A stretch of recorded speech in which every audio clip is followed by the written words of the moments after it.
Shalom Aleichem, a Mishnah a day. You can learn Shas this way. Mishnah Yomi is holding in chapter 3 of Makkot, Mishnayot 8 and 9 today. Hayam mitame lemetim kol hayom. Back to our Nazir. Yesterday the Nazir was sitting in a bar. Today he's visiting a cemetery or a morgue or maybe even a teaching hospital, and there are dead bodies there. And he is becoming exposed to impurity from a corpse, that's tumat hamet, all day long. Eino chayev ele achat. He's chayev one set of lashes. But, as we saw yesterday, by the drinking a cup at a time, amru lo, al titame, they told him, hey, don't go in there, there's a dead body in there. Al titame, hey, don't go in there a second time, hayem metame. And he keeps going into new locations or touching new corpses. Chayev okol achat v'achat. He is liable for every exposure to corpse impurity that the Nazir gets contaminated with. Now, another restriction on the Nazir is taking a haircut during his term of Nazirut. Hayam migaleach kol hayam. What if he's taking a haircut all day long? It's a very slow barber, keeps breaking the scissors, he's cutting one hair at a time. Eino chayev ela achat. He's only liable one set of malkut. Amru lo, but they told him, al tigalach, don't cut your hair. Al tigalach. And they repeated it, hu migaleach, and he's getting his hair cut in between each warning. Maybe they're cutting a little bit at a time. He keeps getting warned. Chayev kol achat v'achat. He could be liable for every act of haircutting, provided there's an independent warning.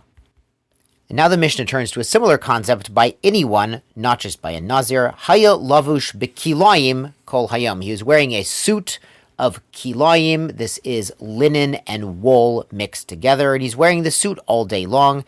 Eino chayev ela achat. He's chayev one set of malkut.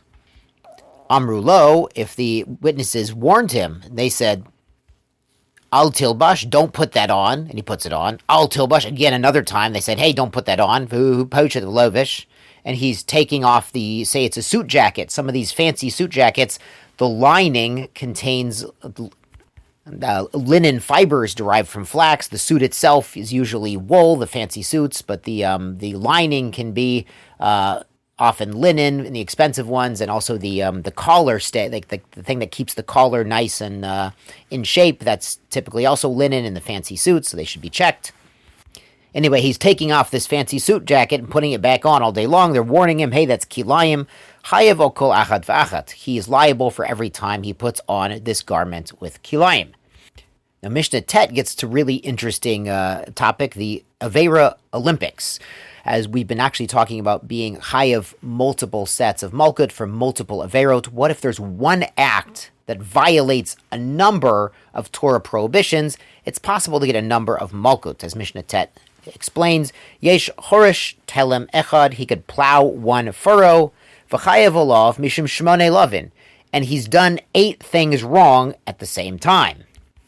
The first one is a chorish b'shor v'chamor. He's plowing using an ox and a donkey, 2 different species on the same yoke. That's kilai behema. We do not plow with different animals.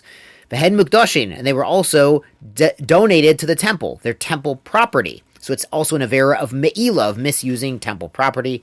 Kilayim b'kerim, and there's also kilayim, mixed species, are planted in this vineyard that he's plowing, and now he's aiding and abetting the growth of kilayim, of kilaya kerem, of mixed species planted together illegally. Ubashvit, and is also planting on the sabbatical year, the Shemitah year, which is forbidden. The Yom Tov, it's also a day of Yom Tov when you're not allowed to do this labor. The Kohen, the Nazir, and he is a Kohen from birth and a Nazir by choice. Bebeta Tuma, and the area he's planting contains corpse Tuma. Maybe it's next to a cemetery, maybe there's a grave here in the field. So he's managed to rack up 8 different Torah prohibitions doing one act of plowing a furrow in this particular location with these particular animals at this particular time, and due to his status as a Kohen and a Nazir as well. Hananya ben Chochinai Omer, he says, hey, there's one more. Afa lobish kilayim. If he's wearing kilayim, he's wearing his fancy suit with wool and linen fibers, then he has a 9th avera, a 9th transgression. Amrulo Eino Hashem. It's not the same name. Meaning, what they're getting at is it's not the same requirements. Like it doesn't matter what he's wearing when he plows the field. He can still get 8 averot. So kilayim, beautiful. It's 9, but it's not related to the act of plowing.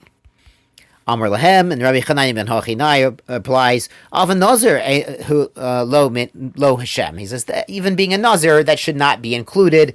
Really, if by your count, it should only be 7. You're saying it's 8, so I'm saying it could be even 9. In any event, we see that one physical activity can transgress a number of different Torah prohibitions and bring about different liabilities to Malkut. Tiskula mitzvot.